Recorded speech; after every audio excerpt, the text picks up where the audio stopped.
அரசியலுக்காக தூக்கி பிடிப்பார்கள், இனவாதத்துக்காக மறைப்பார்கள், இன்னும் ஒன்று தமிழனை கொல்ல வேண்டும் என்றால் ஒன்று திரளுவார்கள்.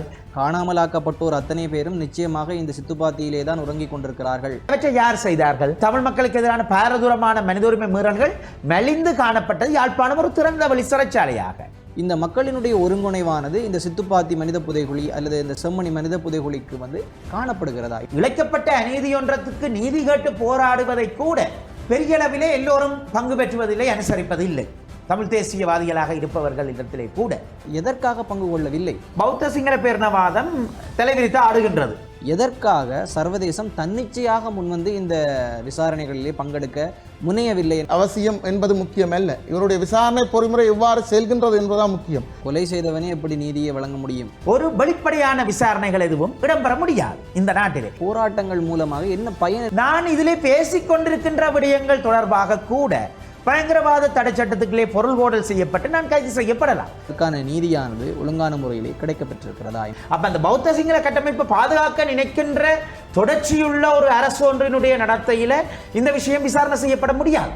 சித்திரவதைகளுக்கு உள்ளாக்கப்பட்டு கைகள் கட்டப்பட்ட நிலையிலே குழிகளுக்குள்ளே இங்கு எண்பு தொகுதிகளாக வெளிவருகின்றவர்களுக்கான நீதிகள் நிச்சயமாக கிடைக்கப்பட்ட பாடில்லை.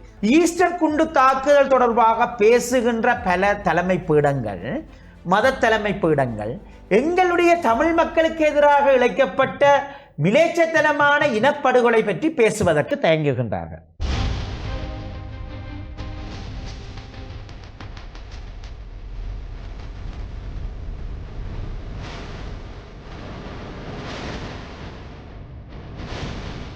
வணக்கம் நேயர்களே, மற்றும் ஒரு சனிக்கிழமை மாலை பொழுதிலே எது சரி எது பிழை நிகழ்ச்சி ஊடாக மீண்டும் உங்களை சந்திப்பதிலே மட்டற்ற மகிழ்ச்சி அடைகிறோம்.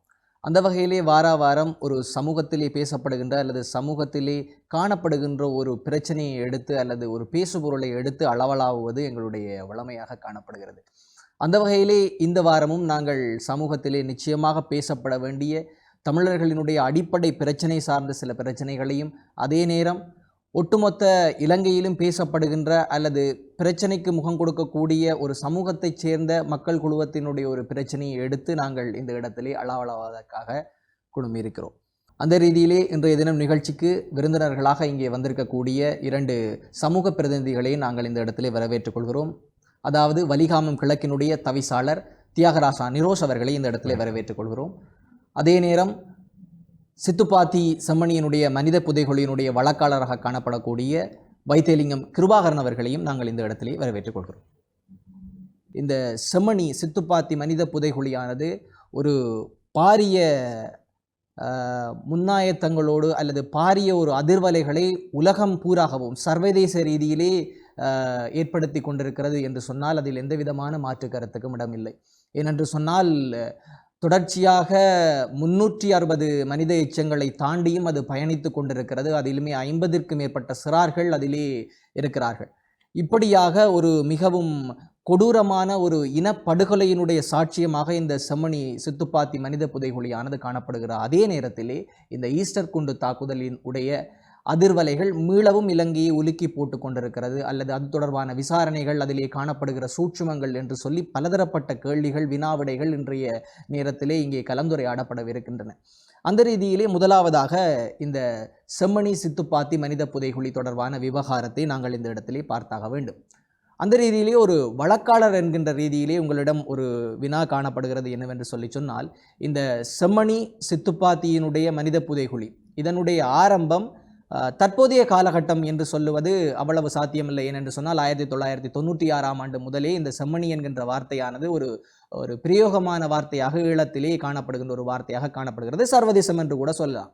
அப்படி இருக்கின்ற பொழுது இந்த மனித புதைகுழி தொடர்பான தற்போதைய நிலைவரம் எவ்வாறு காணப்படுகிறது? முழுவது நாமாலும் வாழ்வது தமிழாகட்டும்.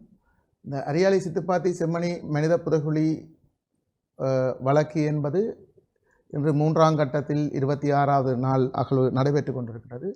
அது இலங்கையினுடைய அதிக மனித எண்பு தொகுதிகளை கொண்ட மன்னார் சதோச புதைகுழிக்கு மேவி முதல்நிலை பெறுகின்ற ஒரு பாரிய இனவழிப்பு நடந்த, அதுவும் குறிப்பாக தமிழர் என்ற காரணத்துக்காக படுகொலை செய்யப்பட்டு புதைக்கப்பட்ட தமிழ் மக்களுடைய எண்பு தொகுதிகளை கொண்ட ஒரு புதைகுழியாக உருவெடுக்க இருக்கின்ற இந்த காலகட்டத்தில் பல உண்மைகளை, வெளியே வராத பல உண்மைகளை நாங்கள் பேச வேண்டிய கடப்பாட்டில் இருக்கிறோம். அதுவும் குறிப்பாக யாழ்ப்பாண நீதவான் நீதிமன்றத்தில் நடைபெற்று வருகின்ற இந்த வழக்கில் தொல்லியல் பேராசிரியர் ராஜ் சோமதேவா அவர்கள் மன்றுக்கு சமர்ப்பித்த பல அறிக்கைகளில் ஒரு அறிக்கை, ஒரு குழந்தையினுடைய எண்பு தொகுதி தமிழர் மரபுரிமையில் பின்பற்றுகின்ற ஆபரணங்களை கொண்ட எண்பு தொகுதியாக காணப்படுகின்றபடியால் இது நிச்சயமாக தமிழ் சிறுவர் அல்ல சிறுமியினுடைய என்பாக இருக்கலாம் என அவர் அடையாளப்படுத்தப்பட்டிருக்கிறார். அதனை விட முக்கியமாக இங்கே இயற்கைக்கு முரணாக ஒன்று மேலாக குவியலாக குடும்பமாக இங்கே சித்திரவதைப்படுத்தப்பட்டு படுகொலை செய்ததற்கான தோற்றுவாய்கள் இருப்பதாகவும் அறிக்கையிடப்பட்டிருக்கின்றது. எதிர்கால அறிக்கைகள்லாம் இதற்கான விடையை தரும். ஆனால் இந்த விடயத்தை நாங்கள் ஆழமாக பேச வேண்டிய நிலைப்பாட்டில் இன்று இருக்கின்றோம். ஏனென்றால் இந்த மனித புதைகுழி அகழ்வு என்பது தனித்து ஒரு தொல்லியல் ஆய்வாக மட்டும் இடம்பெற்று விட முடியாது. ஏனென்றால் கடந்த காலங்களில் இடம்பெற்ற மனித புதைகுழி ஆய்வு என்பது அது சதோசாவாக இருக்கலாம் அல்லது கொக்கு தொடுவாயாக இருக்கலாம், இன்னும் பல மனித புதைகுழிகள் அங்கே இருக்கின்ற எண்பு தொகுதிகளை எடுப்பதுடன் மற்ற அனைத்தும் கிடப்பில் போடப்பட்ட விடயமாக அல்லது மன்னார் சதோசா போன்று அந்த எண்புகளை காபன் பரிசோதனைக்காக அனுப்பப்பட்டு அது 400 வருடத்திற்கு முற்பட்டது என நீதிமன்றத்தில் அது சமர்ப்பிக்கப்பட்ட பின்னர் இந்த யுத்த காலத்தில் ஏற்பட்ட அழிவுகள் அல்ல என்ற அடிப்படையில் அந்த வழக்கு கிடப்பில் எவ்வாறு போடப்படுகின்றோ அவ்வாறான ஒரு வகையில்தான் இந்த மனித புதைகுழியும் சென்றுவிடும் என்றோ எமக்கு அச்சமாக இருக்கின்றது. சர்வதேச ரீதியில் ஏற்றுக்கொள்ளப்பட்ட மனித புதைகுழி ஆய்வு என்பது பல கட்டங்களை உள்ளடக்கியதாக இது இடம்பெற வேண்டும். தனித்து தொல்லியல் ஆய்வு மட்டுமல்ல, இதனுடன் சேர்ந்து மனித உரிமை சட்டங்கள், சர்வதேச ஐநாவினுடைய சட்டங்கள், செஞ்சில் வச்ச மனித புதைகுழி தொடர்பான சட்டங்கள், அந்த கருதுகோள்கள் மற்றும் தேசிய சட்டங்கள் அனைத்தும் பின்பற்றப்படுகின்ற ஒரு ஆய்வாகவே இங்கே இருக்க வேண்டும். அது இருக்கின்றதா இல்லையா என்பதை மக்கள்லாம் நிச்சயமாக அதனை ஆய்ந்து அறிந்து ஒரு போராட்ட வடிவத்தை முன்னெடுக்க வேண்டிய நிலைப்பாட்டில் இன்றைய கட்டத்தில் இந்த இடத்திலே ஒரு கேள்வி என்னவென்று சொல்லி சொன்னால், நீங்கள் குறிப்பிட்டிருந்தீர்கள் அந்த காவன் பரிசோதனை தொடர்பாக. அது சதோசாவிலே குறிப்பிடப்பட்டிருந்த அந்த காவன் பரிசோதனையிலே அது ஒல்லாந்தர் காலம் அல்லது பிரித்தானியர் காலத்துக்குரிய எண்பு தொகுதிகள் என்று சொல்லி அந்த அகழ்வானது முடிவு செய்யப்பட்டிருந்தது. அதே நேரம் இந்த செம்மணி சித்துப்பாத்தியிலே காணப்படுகின்ற இதர ஆதாரங்கள், உதாரணமாக புத்தக பையாக இருக்கலாம் அல்லது ஒரு பால் குடிக்கும் போத்தலாக இருக்கலாம், வேறு சேலைகளாக இருக்கலாம், இப்படி பல ஆதாரங்கள் காணப்படுகின்றன. இந்த ஆதாரங்கள் மாத்திரம் இது ஒரு யுத்த கால பகுதிகளிலே அல்லது குறிப்பிட்ட காலப்பகுதியிலே தான் இவர்கள் கொலை செய்யப்பட்டிருக்கிறார்கள், படுகொலை செய்யப்பட்டிருக்கிறார்கள் என்பதை ஊர்ஜிதப்படுத்த முடியும். இதை தாண்டியும் காபன் பரிசோதனை இங்கு தேவையா? இல்லை, அவர்கள் இந்த விசாரணையை எவ்வாறு கொண்டு செல்கின்றார்கள் என்றால் மக்கள் கூறுகின்ற கருத்து எவ்வாறு இருக்கின்றது, இது ஒரு உள்ளக பொறிமுறைக்கு கொண்டு வரப்பட்டு அந்த உள்ளக பொறிமுறையில் இந்த விசாரணை சீராக இடம்பெறுகின்றது என்பதனை சர்வதேசத்துக்கு காட்டி அதன் அடிப்படையில் ஒரு சில நபர்களுக்கு குற்றஞ்சாட்டப்பட்டு அவர்களுக்கு தண்டனை வழங்கப்பட்டு இதனுடைய அறிக்கையை இந்த வழக்கை முடிவுறுத்துவார்கள் என மக்கள் கருதுகின்றார்கள். அதுவும் உங்களுக்கு நான் குறிப்பாக பல விடயங்களை இங்கே குறிப்பிட முடியும். ஏனென்றால் 2ஆம் கட்ட அகழ்வாய்வில் எடுக்கப்பட்ட சான்று பொருட்கள் காட்சிப்படுத்தப்பட்ட பின்னர் அந்த சான்று பொருட்கள் அடையாளம் காணப்பட்டது தொடர்பாக இதுவரை ஒரு அந்த வழக்கை சிஐடியினர் பொறுப்பேற்ற பின்னர் ஒரு அறிக்கை கூட நீதிமன்றத்துக்கு அவர்கள் இன்னும் சமர்ப்பிக்கப்படவில்லை. அது தொடர்பான ஒரு வெளிப்படைத்தன்மை காணா போனோருக்கும் மக்களுக்கும் அவசியம் என மக்கள் கூறுகின்றார்கள். அதனை நான் கேட்டிருக்கின்றேன். எனவே இவர்களுடைய நீங்கள் அங்கே காவன் பரிசோதனை அவசியம் இல்லை, அவசியம் என்பது முக்கியமல்ல. இவருடைய விசாரணை பொறிமுறை எவ்வாறு செல்கின்றது என்பதுதான் முக்கியம். அவருடைய விசாரணை பொறிமுறை நிச்சயமாக உள்ளக பொறிமுறையை அவர்கள் வலியுறுத்தி உள்ளக பொறிமுறையில் மிகவும் சீராக நடைபெறுகின்றது. ஒரு சில நபர்களை குற்றஞ்சாட்டி அதனுடன் இந்த வழக்கை முடிவுறுத்தலாம் என அவர்கள் நினைக்கின்றார்கள். ஆனால் நீங்கள் கூறியவாறு சான்று பொருட்களிலும் அவ்வாறான அந்த புகை போன்ற சான்று பொருட்கள் இருந்தாலும் அண்மையில் எனக்கு கிடைத்த மிக பிரதான சான்று பொருளாக சில சாட்சியமாக இந்த 96ஆம் ஆண்டு காலப்பகுதியில் கிருஷாந்தி படுகொலை செய்யப்படுவதற்கு முன்னர் அம்னஸ்டி இன்டர்நேஷனல் அமைப்பினால் பெயரிடப்பட்ட 629 பேர்கள் கடத்தப்பட்டு காணாமலாக்கப்பட்டிருக்கின்றார்கள். அந்த குறித்த 96ஆம் ஆண்டு ஒரு வருட காலப்பகுதியில் என அறிக்கையிடப்பட்டிருந்த நிலைமையில் இங்கே நீங்கள் அனைத்து விடயங்களும் இருக்கின்றன. ஆனால் நிச்சயமாக அவருடைய விசாரணை பொறிமுறை என்பது உள்ளகத்தை நோக்கி கொண்டுதான் செல்கின்றது என்பதுதான் காணாமல் போன மக்களுடையதும் அரியாலை பகுதியைச் சேர்ந்த மக்களுடையும் தமிழ் மக்களுடையும் வினாவாக இருக்கின்றது. இந்த இடத்திலே நீங்கள் பலதரப்பட்ட உண்மைகளை போட்டு உடைத்திருக்கிறீர்கள். அந்த விதத்திலே ஒரு தவிசாளர் என்கின்ற ரீதியிலே இந்த சித்துப்பாத்தி மனித புதைகுழி, அது மாத்திரமல்லாமல் இந்த மனித உரிமைகள் மீறல், இது ஒரு தமிழ் தேசத்திலே இடம்பெற்ற ஒரு பாரிய இன அழிப்பினுடைய சாட்சியம் என்பதை தாண்டிலும் காணாமலாக்கப்பட்டோர் அத்தனை பேரும் நிச்சயமாக இந்த சித்துப்பாத்தியிலே தான் உறங்கிக் கொண்டிருக்கிறார்கள் என்ற ரீதியிலே தான் இந்த புதைகுழியில் இருந்து வெளிவருகின்ற 80 தொகுதிகளினுடைய சாட்சியங்கள் பகருகின்றன. இப்படி இருக்கின்ற பொழுது ஒரு மக்களினுடைய ஒருங்கிணைவு என்பது நிச்சயமாக தேவை. இப்படியான விடயங்களுக்கு இந்த மக்களினுடைய ஒருங்கிணைவானது இந்த சித்துப்பாத்தி மனித புதைகுழி அல்லது இந்த செம்மணி மனித புதைகுழிக்கு காணப்படுகிறதா? எந்த அளவிலே யாழ் மாவட்டமாக இருக்கட்டும் அல்லது ஒட்டுமொத்த இலங்கையிலே காணப்படுகிறது? அதாவது இந்த இடத்திலே மக்கள் தெளிவாக புரிந்து வைத்திருக்கின்றார்கள். இலங்கையிலே இடம்பெற்ற இனப்பிரச்சனை, அதே நேரத்தில் இனப்படுகொலை, அதன் வாயிலாக ஏற்பட்ட ஒரு விளைவுதான் இந்த செம்மணி மனித புதைகுழி என்பதை மக்கள் தெளிவாக தெரிந்தும் அறிந்தும் புரிந்தும் வைத்திருக்கின்றார்கள்.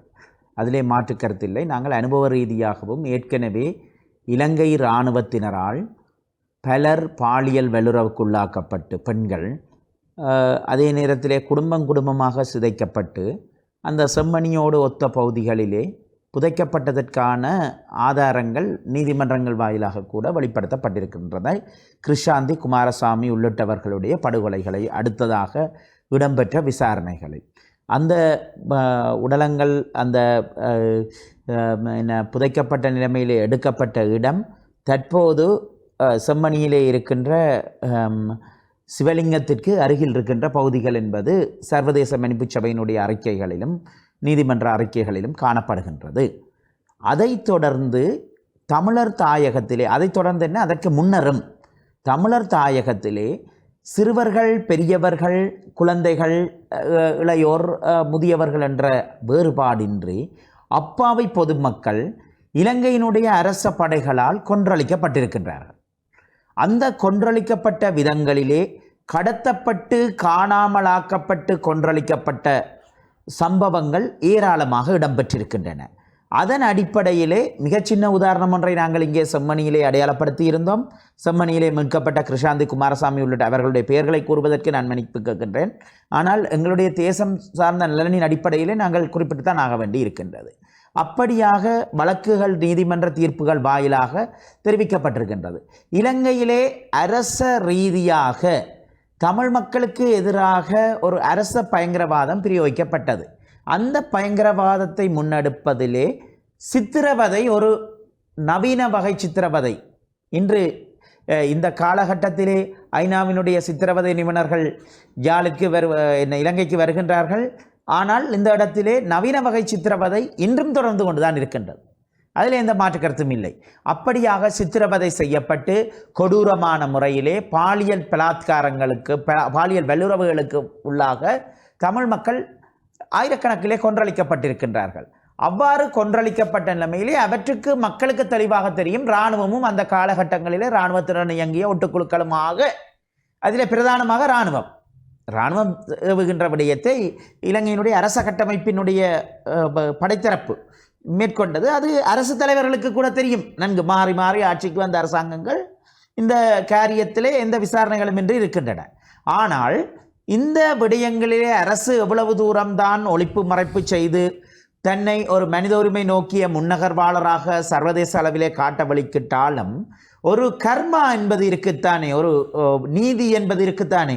அந்த நீதி இந்த உடலங்களாக வெளிவருகின்றது. இந்த உடலங்கள் வெளித்தெரிய ஆரம்பிக்கின்றது.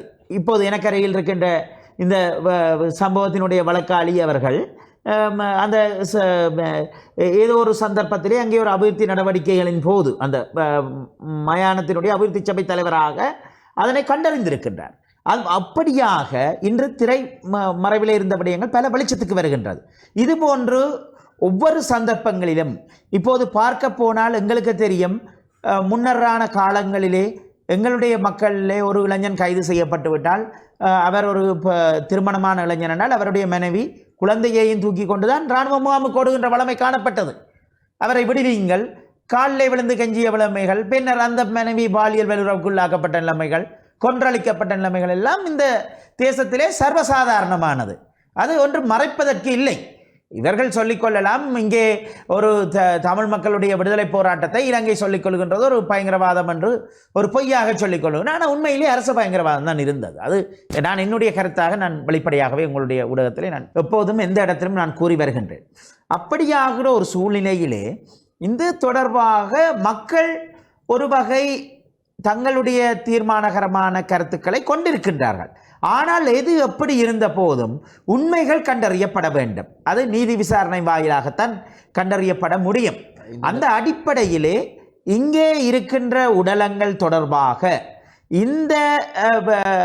இந்த உடலங்களுடைய அடிப்படைகள் சிறுவர்கள் பெரியவர்கள் என்ற வேறுபாடின்றி கடுமையான சித்திரவதைகளுக்குள்ளாக படுகொலை செய்யப்பட்டு சில இருந்த நிலைமையிலே, நான் நினைக்கின்றேன் கட்டி வைத்து சுற்றிருப்பார்கள், அப்போது இருந்த நிலைமையிலே இருந்த அல்லது அப்படியான சம்பவங்களாக எல்லாம் பலதரப்பட்ட வகையிலே இன்று அந்த இடத்திலே இலங்கையில் இருக்கக்கூடிய மிகப்பெரிய மனித புதைகுழியாக வெளிப்பட்டு வருகின்றது.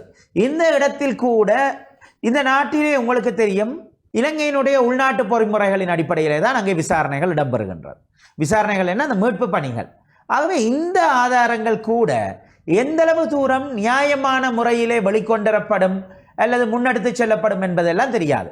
செம்மணி புதைகுழி விவகாரத்தில் காணப்பட்ட ஏற்கனவே கிருஷாந்தி குமாரசுவாமி அவர்களுடைய அந்த கொலை இடம்பெற்ற பாலியல் வல்லுறவுக்கு பின்னரான கொலை இடம்பெற்ற காலப்பகுதியிலே கூட பல்வேறுபட்ட சர்வதேச கண்காணிப்புகளும் தலையீடுகளும் காணப்பட்டது. ஆனால் இன்று அந்த நிலைமை இல்லை. முழுமையாக ஒரு உள்நாட்டு பொறிமுறை அங்கே பிரயோகிக்கப்பட்டு வருகின்றது. இந்த நிலைமைகளிலே மக்கள் எப்போதுமே நம்பிக்கை இழந்துதான் இருக்கின்றார்கள். அப்படி இருக்கின்ற போது இந்த செம்மணி தொடர்பாக இருக்கின்ற இந்த விடயங்களின் அடிப்படையிலே மக்களின் திரட்சி என்று வருகின்ற போது இன்று பாருங்கள், அதாவது தாமதிக்கப்படும் நீதி வழங்கப்படாத நீதி என்று சொல்லுவார்கள் சட்டத்திலே. அந்த அடிப்படையிலே இலங்கையிலே ஒரு இறுதி யுத்தம் இலங்கை அரசாங்கம் அறிவித்தது போர் முடிவிட்டு விட்டது அன்று. அந்த யுத்தம் நிறைவடைந்து இன்று 17 ஆண்டுகள் ஆகிவிட்டது. அவ்வாறாக மிகவும் காலம் தாழ்த்தப்பட்டு ஒவ்வொரு சம்பவங்களும் 1995ஆம் ஆண்டு இந்த மண் இராணுவத்தினரால் கையப்பட்ட யாழ்குடா நாடு. அதற்கு பின்னர் படிப்படியாக கொலைகளும் சித்திரவதைகளும் தமிழ் மக்களுக்கு எதிரான பாரதூரமான மனித உரிமை மீறல்கள் மெலிந்து காணப்பட்டது. யாழ்ப்பாணம் ஒரு திறந்த வழி சிறைச்சாலையாக நான் இன்று கூறுகின்றேன். என்னுடன் ஒன்றாக படுத்துறங்கி ஒன்றாக செயற்பட்டு மாணவர் ஒன்றிய தலைவர்களாக இருந்த நாங்கள் ஒன்றாக செயற்பட்டவர்களிடத்திலே நான் ஒரு 10 நண்பர்களை துப்பாக்கி கலாச்சாரத்துக்கு வந்திருக்கின்றேன்.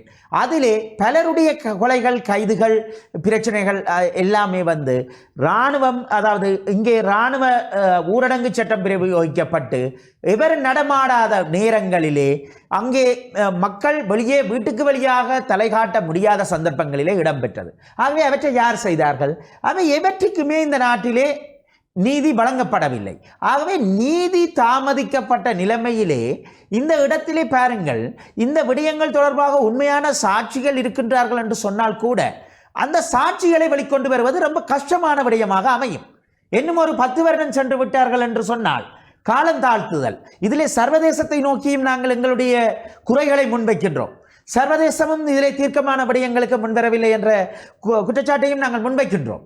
அடிப்படையிலே இந்த மக்களுக்கான நீதி தலைமுறை மாற்றங்களின் வாயிலாக வழங்கப்பட தேவையில்லாத ஒன்றாக சென்றடைய வேண்டும் என்பதிலே இலங்கையிலே ஆட்சிக்கு மாறி மாறி வருகின்றவர்கள் வடிவாக அதை சிந்தித்து செயற்படுத்துகின்றார்கள். அந்த அடிப்படையிலே இன்னும் காலம் செல்ல செல்ல இந்த செம்மணி நோக்கிய போராட்டங்கள் ஒரு காலப்பகுதியிலே உடனடியாக அது தொடர்பாக போராட முடியாதவாறு மக்கள் மீது ஒரு அபாயம் இருந்தது. இன்றும் அந்த அபாயம் இல்லாமல் இல்லை. இராணுவ புலனாய்வாளர்கள் கண்காணிக்கின்றார்கள், விசாரிக்கின்றார்கள், என்ன செய்கின்றீர்கள் எது செய்கின்றீர்கள் என்று முழுமையாக அவதானிக்கின்றார்கள். அதே நேரத்தில் இன்றும் சித்திரவதைகள் இல்லை என்று இல்லை. அண்மையிலே தையட்டிலே நான் கைது செய்யப்பட்டேன். என்னுடைய சட்ட வைத்திய அதிகாரியினுடைய அறிக்கையில் கூட இப்போதைய அரசாங்கத்தினுடைய இந்த அண்மைய காலப்பகுதியிலே என்னுடைய அதாவது தசைநார் இளையங்களிலே விலகல்கள் இருப்பதாக அதற்கு நான் மாத்திரை எடுத்து வருகின்றேன். இன்றும் வைத்தியசாலையிலே அனுமதிக்கப்பட்ட பின்னர் அப்படியாக இன்றும் பலதரப்பட்ட சித்திரவதைகள் இருந்து கொண்டே இருக்கின்றன. அந்த சித்திரவதையிலே கூட போலீசார் சொன்னார்கள், மனித உரிமை ஆணைக்குழுவினுடைய யாழ் பிராந்திய பணிப்பாளர் அதிகாரியின் முன்னால் வந்திருந்து, அதாவது தாங்கள் குறைந்த பல பிரயோகத்தை தான் பிரயோகித்தோம் என்று. அப்படியாக இன்றும் சித்திரவதைகள் அச்சுறுத்தல்கள் அனைத்தும் மக்களுக்கு இருந்து கொண்டேதான் இருக்கின்றது. இப்படியான ரீதியிலே பாதிக்கப்பட்டவர்கள் மாத்திரம் இனி எங்களுக்கு எந்த இயல்பு வாழ்க்கையும் இல்லை, இந்த பாதிப்புக்கு என்னுடைய பிள்ளைக்கு நீதி வேண்டும், என்னுடைய கணவனை இழந்த மனைவி தன்னுடைய கணவனுக்கு நீதி வேண்டும் என்ற அடிப்படையிலே வெளியாலே வரக்கூடியவர்கள் தான் இன்றும் இருக்கின்றார்கள். அப்படியான ஒரு சூழ்நிலையிலே தான் நாங்கள் நகர்ந்து கொண்டிருக்கின்றோம். உண்மையிலே ஒரு சர்வதேச விசாரணையாக அல்லது ஒரு நீதி நேர்வை நிலைநாட்டக்கூடிய பொறிமுறைகள் இந்த நாட்டிலே இந்த விடயங்களிலே முன்வைக்கப்பட்டு அது முன்னகர்த்தப்படுகின்ற சந்தர்ப்பங்களிலே ஏராளமானவர்கள் உண்மைகளை வெளிச்சொல்ல முன்வருவார்கள். இன்றும் அச்சமான ஒரு சூழ்நிலை இருக்கின்றது என்பதுதான் என்னுடைய கருத்து. இது ஒரு ஒன்று திரட்டிய போராட்டத்தையும் திரட்சியையும் பலதரப்பட்ட வகையிலே பாதிக்கின்றது. இதே நேரத்திலே அரசியல் ரீதியாகவும் எங்களுடைய அரசியல் நாங்கள் இழந்ததற்கான நீதியை பெற வேண்டும் என்ற கோணங்களிலே சிந்திப்பதிலே மிகவும் ஒரு அதாவது முன்னேற்றமற்ற தன்மைகள் காணப்படுகின்றது. எங்களிடத்திலே இருந்த அடிப்படைகளிலே பார்க்கின்ற போது அரசியலிலும் பலருடைய எண்ணங்கள் காணப்படுகின்றது. நாங்கள் ஏதோ அனுசரித்து போவோம், இழைக்கப்பட்ட அநீதி ஒன்றத்துக்கு நீதி கேட்டு போராடுவதை கூட பெரிய அளவிலே எல்லோரும் பங்கு பெற்றுவதில்லை, அனுசரிப்பதில்லை. தமிழ் தேசியவாதிகளாக இருப்பவர்கள் இடத்திலே கூட அப்படியான நிலைமைகள் காணப்படுகின்றது. அவர்கள் ஏன் வருகவில்லை, அவர்கள் ஏன் செயற்படவில்லை என்பதை நீங்கள் அவர்களை அழைத்தும் கேட்க வேண்டும். நீங்கள் மக்கள் பிரதிநிதிகளாக தெரிவு செய்யப்படுகின்றீர்கள், ஆனால் உங்களை பொதுவெளியிலே காணவில்லை, போராட்டங்களிலே காணவில்லை, அரசுக்கு எதிரான இப்படியான சம்பவங்களிலே காணவில்லை என்பதை நீங்கள் அவர்களை அழைத்துத்தான் கேட்க வேண்டும். பல விடயங்களை இந்த இடத்திலே குறிப்பிட்டிருந்தீர்கள். அதிலும் உணர்ச்சி பூர்வமாக சில விடயங்களை இந்த இடத்திலே பதிவு செய்திருந்தீர்கள். அப்படி பதிவு செய்கின்ற பொழுது இந்த சர்வதேசம் தொடர்பாக ஒரு விடயத்தை குறிப்பிட்டிருந்தீர்கள். சர்வதேச விசாரணை, அதாவது இது ஒரு சாதாரணமான விடயம் இல்லை. 360க்கும் மேற்பட்ட 80 தொகுதிகள், அதிலும் சிறார்கள் உள்ளடங்கலாக இருப்பது என்று சொல்லப்படுகின்ற இந்த விடயமானது தெற்காசியாவில் ஆசியாவிலேயே கூட மிகப்பெரிய ஒரு மனித புதைகுழியாக காணப்படுகிறது. அப்படியாக இருக்கின்ற இந்த சூழ்நிலையிலே எதற்காக சர்வதேசம் தன்னிச்சையாக முன்வந்து இந்த விசாரணைகளிலே பங்கெடுக்க முனையவில்லை என்கின்ற ஒரு பாரிய கேள்வியானது காணப்படுகிறது. எதற்காக பங்கு கொள்ளவில்லை? பிரதானமானது ஒன்று சர்வதேசமாக இருக்கலாம், உலகங்களாக இருக்கலாம். உலக அளவிலே மீறப்படுகின்ற மனித உரிமை மீறல்கள், கொலைகள், யுத்தங்களுக்கு இடத்திலே எங்களுடைய பிரச்சனையிலே தாமாக வந்து தலையிடுவார்கள் என்று நாங்கள் கூறிக்கொள்ள முடியாது. அதாவது எங்களுடைய அழுத்தம் எந்த அளவு தூரம் இருக்கின்றதோ அதன் அடிப்படையில் மக்களுடைய அழுத்தமானது இந்த பகுதியிலே காணப்படவில்லை என்று சொல்ல வருகிறீர்களே. என்று சொன்னால் பாரிய போராட்டமானதாக இல்லாத ஒரு நிலைமை என்பது இருந்து கொண்டேதான் இருக்கின்றது. அதாவது அவரவர் இன்றைய எங்களுடைய போராட்ட வடிவங்களை பாருங்கள். இருக்கின்ற போராட்ட வடிவத்திலே நாங்கள் முதலிலே நீங்கள் கேட்ட அந்த சர்வதேச தலையீடு தொடர் அது புவிசார் அரசியல் ரீதியாகவும் செல்வாக்குடையது. அப்படியான ஒரு சூழ்நிலையிலே நாங்கள் தமிழ் தேசிய ரீதியாக ஒரு தொடர்ச்சியான ஒரு நகர்வை செய்ய வேண்டியவர்களாக இருக்கின்றோம்.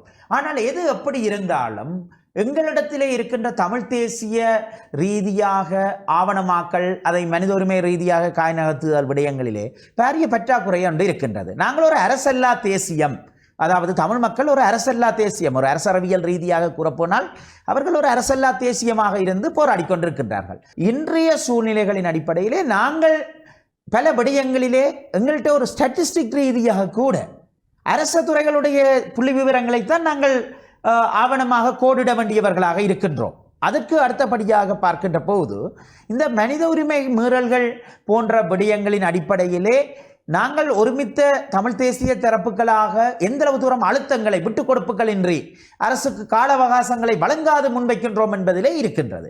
இந்த கால அவகாசங்கள் விடயத்திலே சர்வதேச ரீதியாக மனித உரிமை ரீதியாக இருக்கின்ற ஒரு பிரச்சனை இம்ப்ளிமெண்டேஷன் என்று சொல்லுவார்கள். அதாவது முன்கொண்டு செல்லப்படுகின்றது, அதாவது அது நடைமுறைப்படுத்துவதற்கான இப்போது அரச நிறுவனங்களிடத்திலே இருக்கின்ற பிரச்சனைகளிலும் கூட ஒரு விசாரணை என்று வந்தால் அல்லது விடயங்கள் என்று வந்தால் பொதுவாக சொல்லப்படுகின்ற விஷயம் அது தொடர்பான நடவடிக்கை எடுக்கப்படுகின்றது.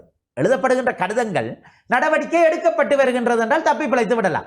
அதுபோன்றுதான் இலங்கை அரசாங்கத்தை பொறுத்தவரையிலே அது வெளியுறவு செயலகம் இருக்கின்றது, வெளியுறவு அமைச்சு இருக்கின்றது, இலங்கை அரசாங்கத்துக்கு ஒத்த நாடுகள் இருக்கின்றது. அதே நேரத்தில் இது தொடர்பாக பல்வேறுபட்ட திணைக்களங்களை அவர்கள் கொண்டிருக்கின்றார்கள். அரசை காப்பாற்றுகின்ற அரசாங்கங்களாக பல்வேறுபட்ட அறிக்கைகளை சர்வதேச அளவிலே சமர்ப்பிக்கின்றார்கள். சமர்ப்பித்து அதனை திறன்பட செய்கின்றார்கள். அது அரசுக்கு இருக்கின்ற வளமை. ஆனால் இப்ப எங்களிடத்திலே இருக்கின்ற பிரச்சனைகள் விடயங்களின் அடிப்படையிலே பார்க்கின்ற போது எங்களிடத்திலே இருக்கின்ற புத்திஜீவிகள், பேராசிரியர்கள், பல்வேறுபட்ட துறைசார் செயற்பாட்டாளர்கள் எல்லாம் இந்த விடயங்களிலே சுயாதீனமாக செயற்பட வேண்டிய தேவை காணப்படுகின்றது. ஆனால் அந்த சுயாதீனத்திலும் பாருங்கள், ஒருவர் ஒரு புத்திஜீவியாக இருக்கின்றார் என்றால் அவருடைய தொழில் பாதுகாப்பு, அவருடைய பிரச்சனைகள் எல்லாம் இலங்கை அரசாங்கத்திலே தான் தங்கி இருக்கின்றது. அப்படியாக இருக்கின்ற போது அவற்றையெல்லாம் பணயம் வைத்துவிட்டு இவற்றிலே முழு நேரமாக ஈடுபடுவது எல்லாம் பெரிய கேள்விக்குறியான விடயமாக இருக்கின்றது. ஆகவே தமிழ் தேசியம் எதிர்கொண்டிருக்கின்ற சிக்கல் என்பது இன்றும் நிலவுகின்ற இன ஒடுக்குமுறைகளுக்கு உள்ளாகத்தான் இந்த பிரச்சனைகளை முன்னிறுத்த வேண்டிய ஒரு தேவை வருகின்றது. இந்த மனித உரிமை மீறல்களாக இருக்கலாம்.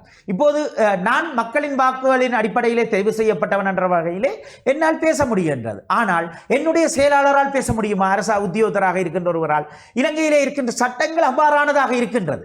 அதே நேரத்தில் இன்றும் அரசாங்கம் சங்கீத்தனன் விடயத்திலே பிரயோகித்த சட்டம் பயங்கரவாத தடை சட்டம். ஆகவே பயங்கரவாத தடை சட்டம் தொடர்பாக நான் இதிலே பேசிக்கொண்டிருக்கின்ற விடயங்கள் தொடர்பாக கூட பயங்கரவாத தடை சட்டத்துக்குள்ளே பொருள் கோடல் செய்யப்பட்டு நான் கைது செய்யப்படலாம். அப்படியாக சூழ்நிலைகளை நாட்டிலே நடப்பிலே வைத்துக்கொண்டு ஒரு வெளிப்படையான விசாரணைகள் எதுவும் இடம்பெற முடியாது இந்த நாட்டிலே. ஆகவே மக்களுக்கு தெரியும், நாங்கள் இந்த நாட்டிலே நீதி நிலைநாட்டப்பட போவதில்லை. ஆகவே நிலைநாட்டப்படாத நீதி ஒன்றுக்காக சாட்சியாளர்களாகவோ அல்லது விடயங்களாகவோ நாங்கள் மாறுவது எந்த அளவு தூரம் சிக்கலுக்குரியது என்பதை மக்கள் ஓரளவுக்கு அச்சத்திலே தான் வாழ்கின்றார்கள். ஐசிஆர்சி நிறுவனத்தினுடைய ஒரு புள்ளி விவரத்தின் அடிப்படையிலே ஒரு ஸ்டாட்டிஸ்டிக், ஒரு தரவு காணப்பட்டது. அதுபோன்று அரசாங்கம் ஒரு தரவை கூறுகின்றது. அடுத்ததாக சில சமயங்களிலே சில அரச சார்பற்ற நிறுவனங்கள் தகவல்களை சேகரிக்கின்ற சந்தர்ப்பங்கள் இருக்கின்றது. அந்த அரச சார்பற்ற நிறுவனங்கள் தங்களுடைய ப்ரொஜெக்டோட, பல நிறுவனங்கள், எல்லோரையும் நான் குறை சொல்லவில்லை, ப்ரொஜெக்டோட மட்டுப்படுத்திக் கொள்வார்கள். தங்களுடைய டோனஸை திருப்திப்படுத்தக்கூடிய வகையிலும் பூரணமாக அவர்கள் இயங்குவார்கள் என்று சொல்ல முடியாது. அதே நேரத்திலே நாங்கள் ஒவ்வொரு பிரச்சனை தொடர்பாகவும் இன்று பன்னியிலே பாருங்கள், யூனிசெஃப் நிறுவனம் சொன்னது 10,000 குழந்தைகள் போஷாக்கற்றவர்களாக இருக்கின்றார்கள் இறுதி யுத்தத்தின் போது என்று சொல்லப்பட்டது. இறுதி யுத்தத்தின் போது. ஆனால் அந்த தகவல்கள் இன்றும் நாங்கள் அதன் பின்னரான ஒரு தொடர்ச்சி நிறுவனமாக நாங்களால் கொண்டு செல்லப்பட முடியவில்லை தானே. இதே நேரத்தில் போரில் போது கொல்லப்பட்ட சிறார்களுடைய தரவுகளை நாங்கள் சேகரிக்க வேண்டுமாக இருந்தால் போலியோ தடுப்பு மருந்து சர்வதேச அனுசரணைகளுடன் தான் வடக்கு உள்ளிட்ட பல பிரதேசங்களிலே, வடக்கு கிழக்கு உள்ளிட்ட நாடளாவிய ரீதியிலே விநியோகிக்கப்பட்டது. ஆகவே போலியோ சொட்டு மருந்து விநியோகிக்கப்பட்ட குழந்தைகளுக்கும் அதிலே இருந்து பின்னர் இறுதி யுத்தத்தின் பின்னர் இடைத்தங்கள் முகாம்களுக்கு வந்த குழந்தைகளிடத்திலே இருக்கின்ற தரவு ரீதியான விடயங்களின் அடிப்படையில் கூட பல்வேறுபட்ட விடயங்களை கண்டறியலாமல்லோ. ஆனால் எந்த சுகாதார அமைச்சு எவர் மாறி மாறி வந்தாலும் இவற்றை கண்டறிய அனுமதிப்பாரா? அரசு தகவல்கள் சொல்வார்கள். இன்று ஒரு மக்களை கொலை செய்த இந்த நீங்கள் நேர்காணல்களை ஆரம்பித்த போது சொல்லியிருந்தீர்கள், மக்களை கொலை செய்வதற்காக ஒரு மதம் என்ற அடிப்படையிலே ஒரு இனத்தின் மீது ஒரு வெறுப்புணர்வை ஏற்படுத்தக்கூடிய மாதிரி நூற்றுக்கணக்கான மக்களை ஆலயங்களிலே, தேவாலயங்களிலே அவர்கள் ஒரு வழிபாடு மத உரிமைக்காக சென்றவர்களை கொன்றளித்த சுரேஷ் சிலையினுடைய கணனியினுடைய கடவுச்சீட்டை கூட வழங்குவதிலே பெற முடியாதவர்களாக இருக்கின்றார்கள். அது பெற முடியாதென்ற அல்ல, அரசாங்கமும் கொடுக்கின்ற சில இடைவெளிகள், அவருக்கு சில சலுகைகள் வழங்கப்படுகின்றது என்று சொன்னால் இப்படியான சூழ்நிலைகளின் அடிப்படையிலே. ஆனால் இந்த நாட்டிலே இருக்கின்ற பிரச்சனை என்னென்றால், தென்னிலங்கையிலே சொல்லப்படுகின்றது என்ன, இனவாத கூச்சல் எழும் என்று அரசு பயப்படுகின்றது. ஆகவே இன்றைய அரசாங்கம் அதற்கு பயப்படுமாக இருந்தால், இந்த விடயங்கள் அனைத்தையும் தான் வெளிப்படைத்தன்மையாக வெளிக்கொண்டருவேன் என்ற விடயத்திலே அரசாங்கம் பயப்படுமாக இருந்தால் வெளிப்படையாக அதை சொல்ல வேண்டும், வெளியுலகத்துக்கு சொல்ல வேண்டும். இல்லை, நான் தீர்க்கின்றேன், எல்லா பிரச்சனையும் முடியுது, நாங்கள் ஒரு நல்லாட்சியை கொண்டு செல்கின்றோம், நடைமுறைப்படுத்துகின்றோம் என்று சொல்லிவிட்டால் எங்களுக்கு இருக்கக்கூடிய அனிதா வேலைகள் அல்லது இருக்கக்கூடிய அந்த ஒரு காலகட்டத்தில் இருக்கக்கூடிய தீர்வு வேலைகள் கூட அதுக்குள்ளாலே அடிபட்டு போகக்கூடிய சந்தர்ப்பம், அப்படியான ஒரு அச்சகரமான சூழலுக்குள்ளே தான் நாங்கள் இப்போது வாழ்ந்து கொண்டிருக்கின்றோம். அந்த இடத்திலே ஒரு வழக்காளர் என்கின்ற ரீதியிலே தவிசாளர் குறிப்பிட்ட பல விடயங்களை நீங்கள் அவதானித்திருக்கக்கூடும். நான் ஆரம்பத்திலே இந்த புள்ளி விவரத்தை ஏன் எடுத்து காட்டினேன் என்று சொன்னால், செம்மணியிலே இடம்பெறுகின்ற இந்த அகழ்வு, சித்துப்பாத்தியில் இடம்பெறுகின்ற இந்த அகழ்விலும் கூட ஒரு தொல்லியல் திணைக்களம், இலங்கையிலே காணப்படுகின்ற தொல்லியல் திணைக்களமானது பௌத்த சாசன அமைப்பிற்கு கீழ்ப்பட்டதாக காணப்படுகின்றது என்பது நாடறிந்த உண்மை, உலகறிந்த உண்மை. அப்படி இருக்கின்ற பொழுது இங்கே பெறப்படுகின்ற சான்றாதாரங்களாக இருக்கட்டும் அல்லது இவர்களினுடைய தரவு சேகரிப்புகளாக இருக்கட்டும், அரசாங்கத்திற்காக சேகரிக்கப்படுகிறது, அது ஒழுங்கான முறையிலே சேகரிக்கப்படுகிறதா என்கின்ற ஒரு பாரிய கேள்விக்குறியானது காணப்படுகிறது. இப்படி இருக்கின்ற பொழுது ஒரு தீர்க்கமான தரவினை சேகரிக்க வேண்டிய ஒரு முனைப்பானது தமிழ் பேசுகின்ற பிரதேசங்களிலே காணப்படுகின்ற தொல்லியல் திணைக்களங்களுக்கு காணப்படுகின்ற ஒரு முக்கிய பிரதானமான ஒரு பேசுபொருளாக அல்லது ஒரு பாரிய தார்மீக கடமையாக இருக்கிறது. இது தொடர்பான விடயங்கள் சரியான முறையிலே இங்கே இடம்பெறுகிறதா? இது ஒரு முக்கியமான விடயம். முன்னர் நீங்கள் நிரோஜனாவோட கேட்ட கேள்வியிலிருந்து நான் இதுக்கு விடைக்கு வர விரும்புகிறேன்.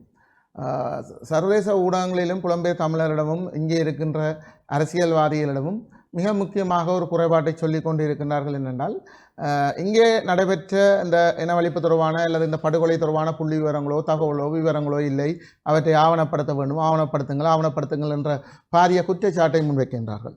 நான் நிச்சயமாக அந்த குற்றச்சாட்டை மறுக்கிறேன். உதாரணம், இந்த செம்மணி மனித புதகுழி என்பது 3 வழக்குகள் முக்கியமான. ஒன்று கிருஷாந்தியினுடைய வழக்கு, 2வது 99ஆம் ஆண்டு அட்பார் நீதிமன்றத்திற்கு முன்னால் சோமரட்ன ராஜபக்ச சாட்சியம் அளிக்கப்பட்ட பின்னர் செம்மணி மனித புதைக்குழி வழக்காக உருப்பெற்றது. நான் நினைக்கிறேன் வழக்கு இலக்கம் 29. அதன் பின்னரான இப்பொழுது நான் அரியாலை சித்துப்பாத்தி மனித புதைக்குழி வழக்கு 433. இந்த 3 வழக்குரிய அனைத்து சாட்சியங்களும் புள்ளி விவரத்துடன் இருக்கின்றன. அதுவும் குறிப்பாக அந்த 96ஆம் ஆண்டு காணாமலாக்கப்பட்ட மொத்தம் 629 பேருடைய பெயர்கள் அன்று காணாமல் போனோர் பெற்றோர்கள் ஒன்றிணைந்து ஒரு சங்கத்தை உருவாக்கி அந்த சங்கம் சர்வதேச செஞ்சிலுவை சங்கத்துடன் இணைந்து உத்தியோகபூர்வமாக பெயர்களை குறிப்பிட்டு எந்த இடத்தில் கைது செய்யப்பட்டார், எந்த இராணுவத்தால் கைது செய்யப்பட்டார், எங்கே கொண்டு செல்லப்பட்டார், எத்தனை மணிக்கு கைது செய்யப்பட்டார்கள், இந்த இராணுவ முகாம் பொறுப்பதிகாரிகளால் கைது செய்யப்பட்டார் தொடர்பான சகல விவரங்களும் ஆவணமாக இருக்கின்றன. இந்த ஆவணங்கள் நீங்கள் கூறியவாறு சர்வதேச மனித உரிமை நிறுவனங்களிடம், அது குறிப்பாக ICRC-யாக இருக்கலாம், அல்லது அம்னஸ்டி இன்டர்நேஷனலாக இருக்கலாம், அல்லது இலங்கை மனித உரிமையாக இருக்கலாம், அல்லது ஐநா மனித உரிமை சபையாக இருக்கலாம், அனைத்துக்கும் வழங்கப்பட்டிருக்கின்றன.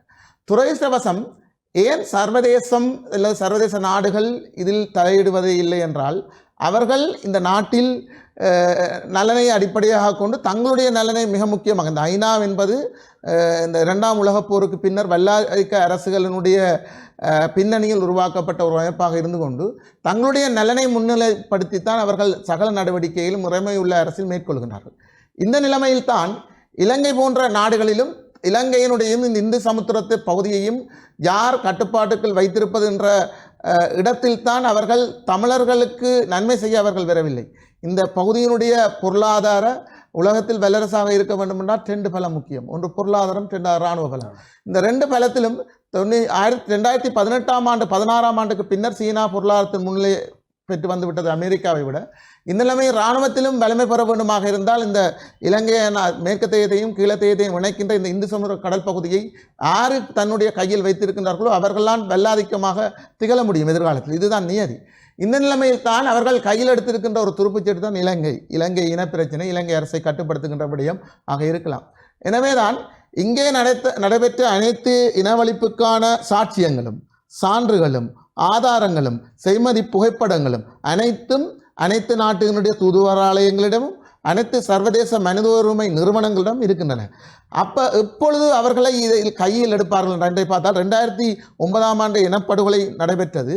ஐநா அங்கிருந்து வன்னியிலிருந்து வெளியேறச் சொல்லி அரசாங்கம் கூறியோடு அவர் வெளியேறினார்கள்.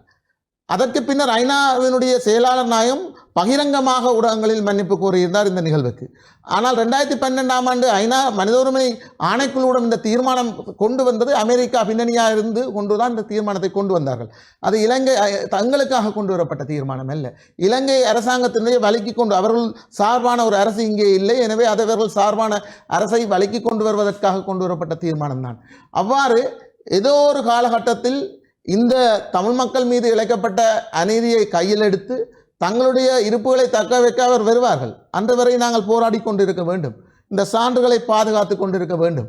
அதுவும் குறிப்பாக இந்த செம்மணி மனித புதவில் நான் கூறியவாறு 629 பேர் அந்த குறித்த ஒரு வருடம், அதாவது 2095 ஆண்டு அக்டோபர் 30 இலங்கை இராணுவம் யாழ்குடானத்தை கைப்பற்ற தொடங்கியதிலிருந்து 96 செப்டம்பர் 7 கிரிஷாந்தியினுடைய படுகொலை செய்யப்பட்ட நாள் வரையான அந்த ஒரு வருட கால பகுதிக்கு 629 பேருடைய பேர் விவரங்கள் இருக்கின்றன.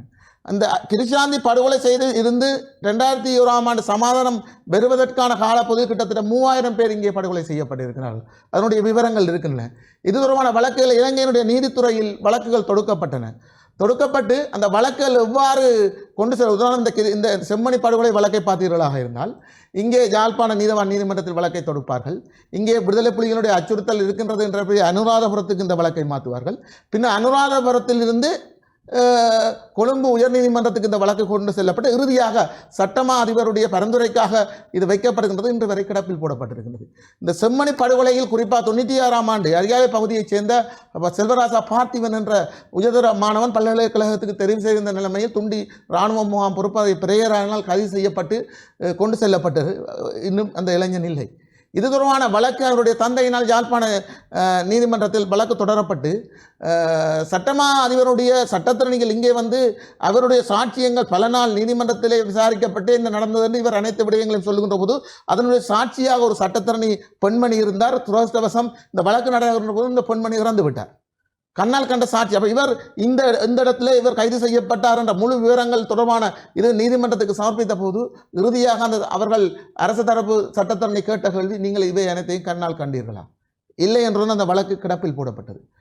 96 ஆண்டு இந்த செம்மணி கிரிஷாந்தினுடைய படுகொலை வழக்கும் செம்மணி வழக்கும் இதனை விசாரித்த இலங்கை சிஐடியினரும் இலங்கை மிலிட்ரி போலீஸும் இலங்கை போலீஸும் இந்த வழக்குகளை எவ்வாறு நீர்த்து போக செய்ய முடியும், இதன் சாட்சியங்கள் என்ன என்ற அடிப்படையில் இந்த ஆவணங்களை திரட்டி அந்த வழக்குகள் கிடப்பில் போடப்பட்ட வழக்குகளாக சென்றிருக்கின்றன.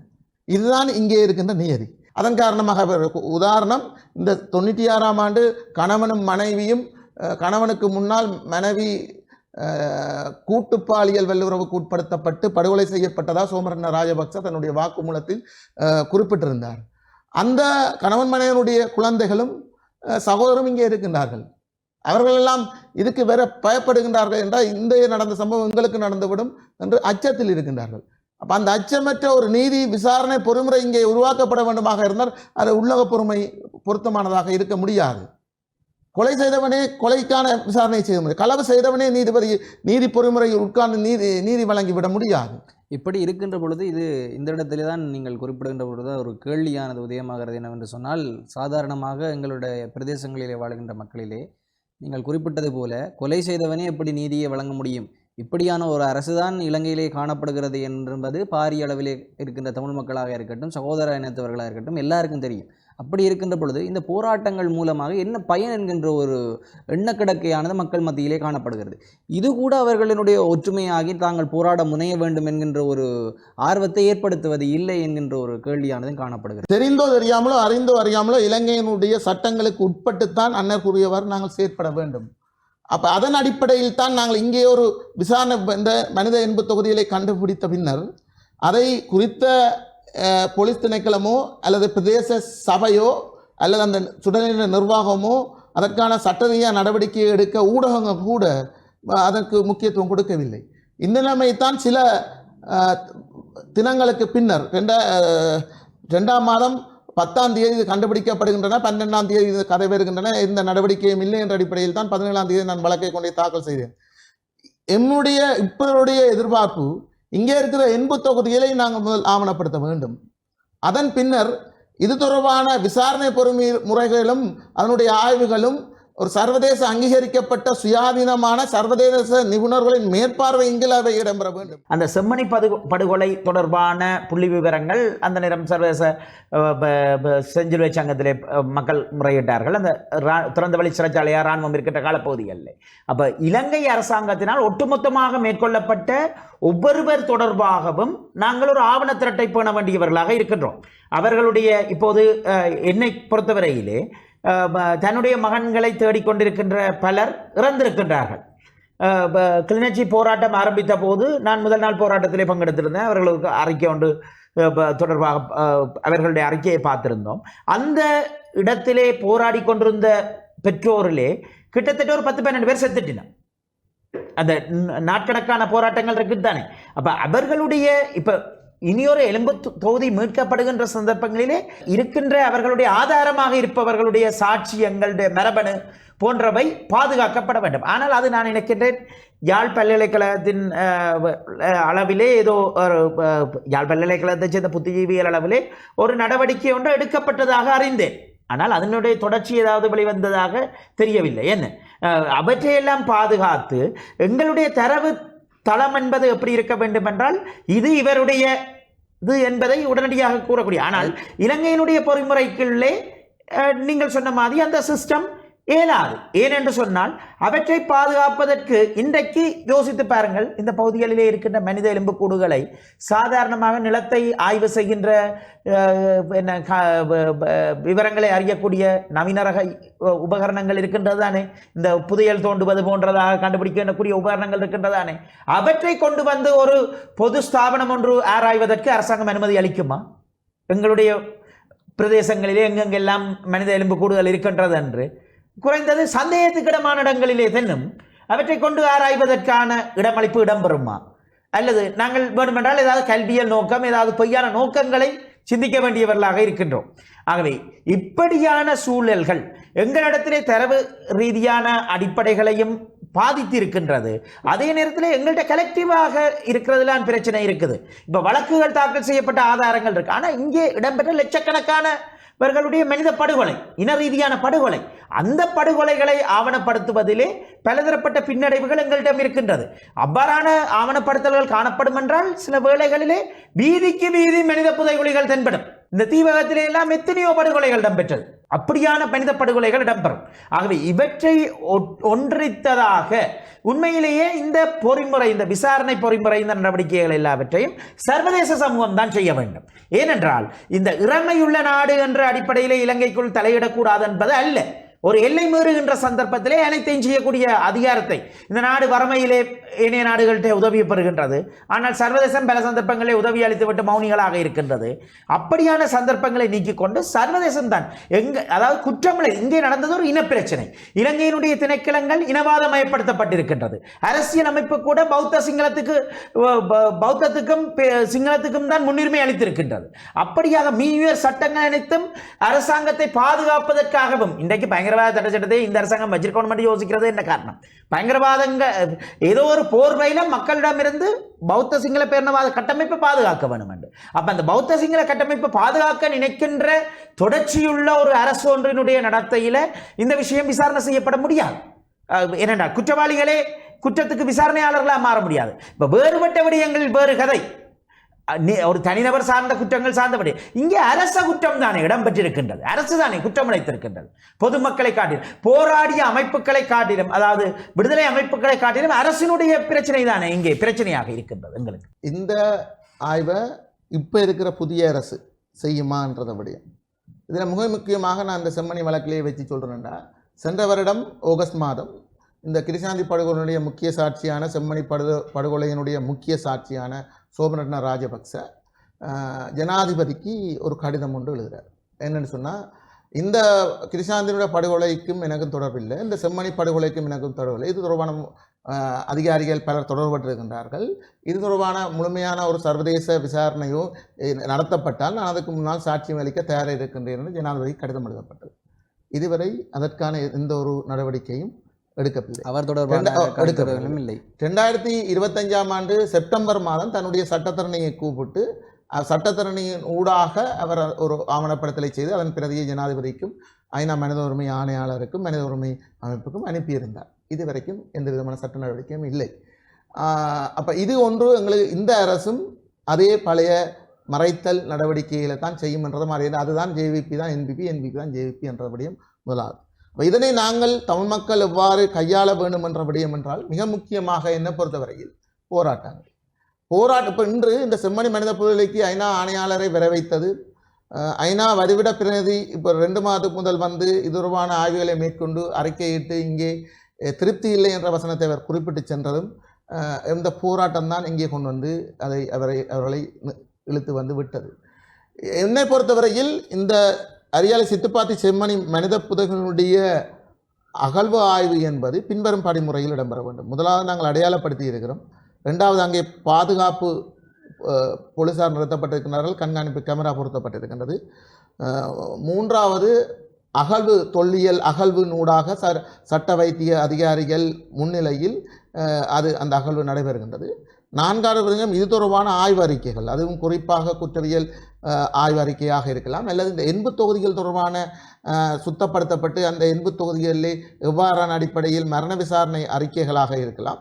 இவ்வாறான ஆய்வு அறிக்கைகள் வெளிவர வேண்டும். இவ்வாறு வெளிவருகிற இதுவரையான படிமுறையில் சர்வதேச பிரதிநிதிகளுடைய மேற்பார்வைகளை வலியுறுத்தி நாங்கள் போராட்டங்களை செய்து அவர்களுடைய வருகையும் தொடர்ச்சியான அவருடைய மேற்பார்வையும் சர்வதேசத்தால் ஏற்றுக்கொள்ளப்பட்ட மனித புதைகுழி அகழ்வுக்குரிய சில புரோட்டோகால்ஸ் இருக்கின்றது.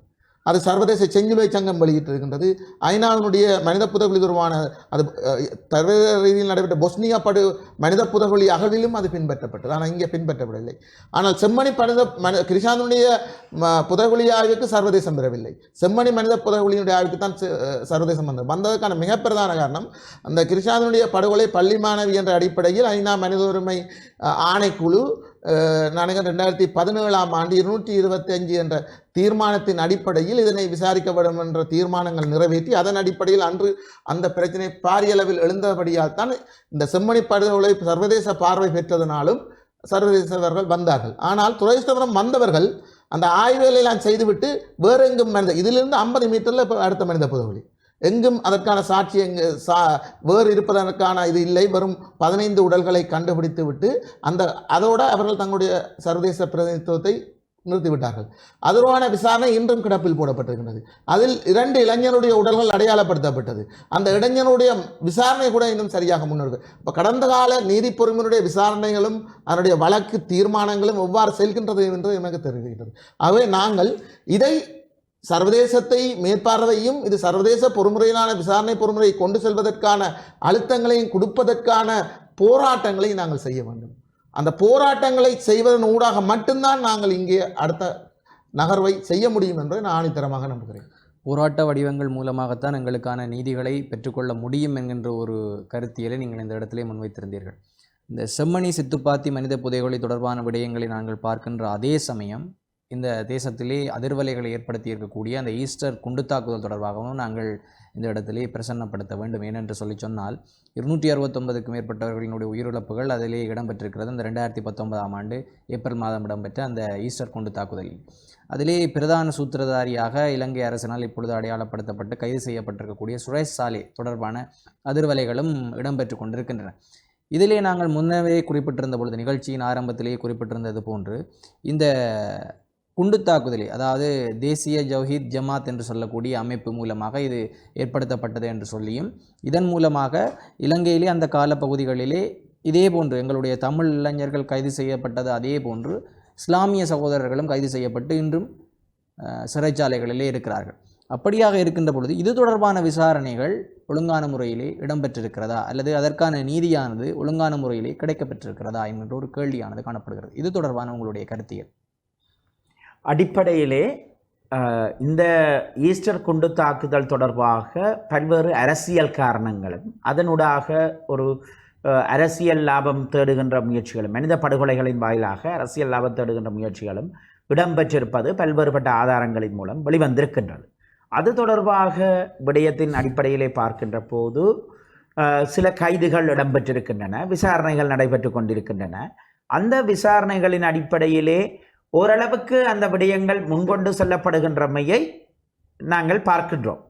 ஆனால் இந்த நாட்டிலே இருக்கின்ற பிரதான பிரச்சனை இவ்வாறாக இடம்பெற்ற பல கொலைகளுக்கு ஒரு பரிகாரம் காணப்படாமல் ஏற்கனவே தமிழ் மக்களுக்கு எதிராக இழைக்கப்பட்ட குண்டு தாக்குதல் என்றால் இப்போது பார்த்தீங்கன்னா நவாலி சென்ட் பீட்டர்ஸ் தேவாலயத்திலும் புக்காரா விமானங்கள் குண்டுகளை வீசின.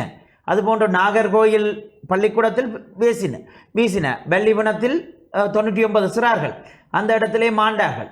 இப்படியாக பல தரப்பட்ட படுகொலைகளுக்கு நீதிகள் வழங்கப்படாத ஒரு தொடர்ச்சியிலே இவ்வாறான தொடர்ச்சியும் இப்போது சில வேளைகளில் இந்த இடத்திலே நம்பிக்கை கொள்ளக்கூடியதாக இருக்கின்றது. அதை செய்தவர்கள் ராஜபக்ஷாக்கள் என்ற அடிப்படையிலே ஒரு நிலவுகின்ற குற்றச்சாட்டுக்கள் சந்தேகங்களின் அடிப்படையிலே பதவியிலே இருக்கின்ற அரசாங்கத்துக்கு அதனை வெளிக்கொண்டு வர வேண்டிய தேவை காணப்படுகின்றது, உண்மையை வெளிக்கொண்டு வர வேண்டிய தேவை காணப்படுகின்றது. ஆனால் இந்த மனித ரீதியான படுகொலைகள் தொடர்பாக ஏற்கனவே ரணில் விக்ரமசிங்கே அவர்களுக்கு எதிராக அரசாங்கம் பட்டளந்த படுகொலை முகாம் தொடர்பான விவரங்கள் வந்திருந்தது. பின்னர் அது ஒரு புஷ்வானமாக அது பற்றிய விடயங்கள் இன்று பேசுவர் இல்லை. அது பற்றி ஏதாவது நீதி வழங்கப்பட்டதாக அறிய முடிகின்றதா? நான் ஒரு சிவிலியன் என்ற வகையிலே நான் கேள்விப்படவில்லை நீதி வழங்கப்பட்டதாக. அதன் பின்னராக இப்போது ஈஸ்டர் குண்டு தாக்கு, நிச்சயமாக அங்கு கொல்லப்பட்ட மக்களுக்கு அது எவராக இருந்தாலும் என்ன நிலைமையிலே இருந்தாலும் நீதி வழங்கப்பட வேண்டும். ஆனால் அதை கூட மறைப்பதற்கு நாங்கள் இந்த விடயத்திலே தெளிவாக சொல்கிறோம். பௌத்த சிங்கள பேரினவாதம் தலைவிரித்து ஆடுகின்றது. அந்த புலனாய்வு அதிகாரியினுடைய கைதிலே அவர் கைது செய்யப்பட்டிருக்க முடியாது. அவர் விடுதலை புலிகளை அளித்தவர், அங்கே குன்று வீசு அந்த தகவல்கள் எல்லாம் அவரிடம் காணப்படுகின்றது என்றால் அவர் என்ன அப்பன் வீட்டு சொத்தா அதை அவர் வீட்டில் வச்சிருக்கிறது அடிப்படையிலே அது வெளிக்கொண்டப்பட வேண்டிய விடயங்கள். அது நேற்று முந்த நாள் ஒரு எதிர்க்கட்சியிலே இருக்கக்கூடிய ஒரு அரசியல்வாதி சொல்லுகின்றார், திரு தமிழ்ச்செல்வன் அவர்களை கொலை செய்வதற்கான திட்டமிடல் கூட அந்த கணனியிலே தான் இருக்கின்றது. அப்படியான கணனியினுடைய ரகசியங்களை எவ்வாறு கையளிப்பது? ஆகவே அந்த கணனியிலே சில வேளைகளிலே இவர்கள் வீசிய புக்காரா என்ன வலிவனத்திலே போட்ட குண்டு அதனுடன் ஒத்ததாக சுரேசலவிடம் இருக்கலாம். அப்படி இருந்தால் இவை அனைத்தும் வெளிக்கொண்டு வரப்பட வேண்டும். ஆனால் இந்த இடத்திலே பலதரப்பட்ட சந்தர்ப்பங்களிலே எங்களுக்கு இருக்கின்ற மனநிலை தோல்வி என்ன காரணம் என்றால், இந்த ஈஸ்டர் குண்டு தாக்குதல் தொடர்பாக நாங்கள் தமிழர்களாக தமிழினமாக எப்போதும் சொல்கின்றோம் நீதி முன்வைக்கப்பட வேண்டும். அதிலே மாற்று கருத்து இல்லை. ஒட்டுமொத்த தமிழ் மக்களுமே நாங்கள் சொல்கின்றோம் கொலைகளுக்கு நீதி முன்வைக்கப்பட வேண்டும், பொறுப்பு கூறப்பட வேண்டும், குற்றமிழைத்தவர் தண்டிக்கப்பட வேண்டும், அதனுடைய குற்றம் எப்படியானது என்று பார்க்கப்பட வேண்டும் என்று. ஆனால் ஈஸ்டர் குண்டு தாக்குதல் தொடர்பாக பேசுகின்ற பல தலைமை பீடங்கள், மத தலைமை பீடங்கள் எங்களுடைய தமிழ் மக்களுக்கு எதிராக இழைக்கப்பட்ட மிலேச்சத்தனமான இனப்படுகொலை பற்றி பேசுவதற்கு தயங்குகின்றார்கள். மத பீடங்கள் கூட மாற்று கருத்துக்களை கொண்டிருக்கின்றார்கள். இங்கே வடக்கு கிழக்கில் இருக்கக்கூடிய தமிழ் பேசும் மதபீடங்கள் கொண்டிருக்கின்ற கருத்துக்களுக்கும் தென்னிலங்கையில் இருக்கக்கூடிய மதபீடங்கள் கொண்டிருக்கக்கூடிய கருத்துக்களுக்கும் இடையிலே பெரிய ஒரு வேறுபாடு காணப்படுகின்றது. ஆகவே இது ஒரு தோல்வி நிலைமை தானே. ஒரு முன்னகர்ந்து செல்வதிலே எல்லோருக்கும் நீதி நீதி என்று தமிழ் மக்கள் யாரும் சொல்லவில்லை. ஈஸ்டர் குண்டை தாக்குதலை விசாரிக்க வேண்டாம் என்றும் சொல்லவில்லை. அது பற்றி நீதி நிலைநாட்டப்பட வேண்டும் என்று தான் சொல்லுகின்றோம். இங்கே எங்களுக்கு பொறுப்பு கூற இடம்பெற வேண்டும். இடம்பெற்றது ஒரு இன படுகொலை என்ற ரீதியிலே, இனத்துக்கு எதிராக மேற்கொள்ளப்பட்ட இனப்படுகொலை என்ற ரீதியிலே அதனை மூடி மறைப்பதற்கு ஈஸ்டர் குண்டு தாக்குதல் தொடர்பாக பேசுபவர்கள் கூட அதை ஏன் மூடி மறைக்கப்படுகின்றது என்ற கேள்வி எழுப்புவதற்கு தயங்குகின்றார்கள். இந்த நிலைமை மிக மோசமானது. இப்படியாக அதாவது ஏனைய சம்பவங்கள் மறைக்கப்பட்டு செல்கின்ற சந்தர்ப்பங்களிலே இந்த ஈஸ்டர் குண்டு தாக்குதல் சம்பவமும் காலப்போக்கிலே மறைக்கப்பட்டால் அவர்களுக்காக அழுவதற்கு எவரும் இல்லாத ஒரு சூழ்நிலை காணப்படும்.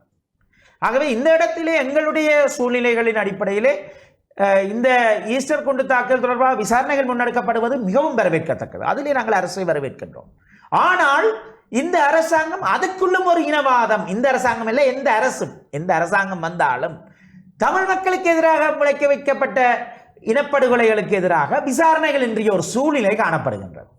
ஏன் இந்த செம்மணி விடயத்திலே கூட ஒரு தடவை அது பிளாஸ்டிக் எலும்பு கூடுதல் என்று சொல்லப்பட்ட ஞாபகம் எனக்கு இருக்கு, சொல்லப்பட்டதை கேட்ட ஞாபகம் எனக்கு இருக்கின்றது. சமூக வலைத்தளங்களிலே ஒரு அமைச்சர் சொல்லியதாக சொன்ன ஞாபகம் இருக்கின்றது. அடுத்தது இராணுவத்தை நாங்கள் காட்டி கொடுக்க மாட்டோம் என்று சொல்லுகின்றார்கள். அது இந்த அரசாங்கத்திலும் சொல்லுகின்றார்கள். பிளாஸ்டிக் உடல்நலங்கள் என்று சொன்னது இந்த அரசாங்கத்திலே பொறுப்பு வாய்ந்த அமைச்சர் ஒருவர்.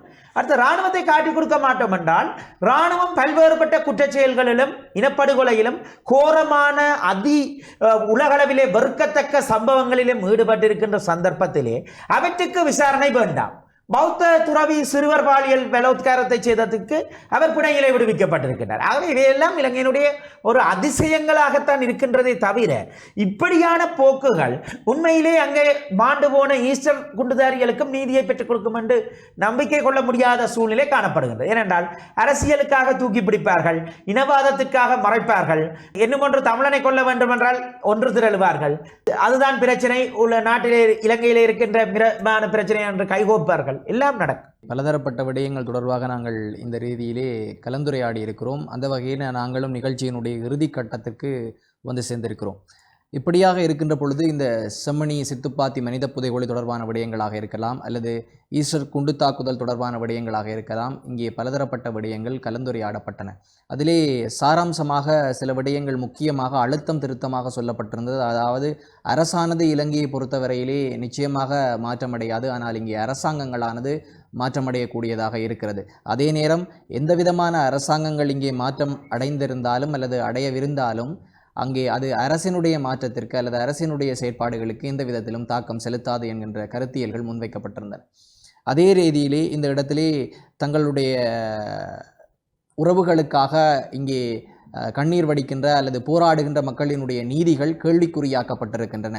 சித்திரவதைகளுக்கு உள்ளாக்கப்பட்டு கைகள் கட்டப்பட்ட நிலையிலே குழிகளுக்குள்ளே இங்கு எண்பு தொகுதிகளாக வெளிவருகின்றவர்களுக்கான நீதிகள் நிச்சயமாக கிடைக்கப்பட்ட பாடில்லை.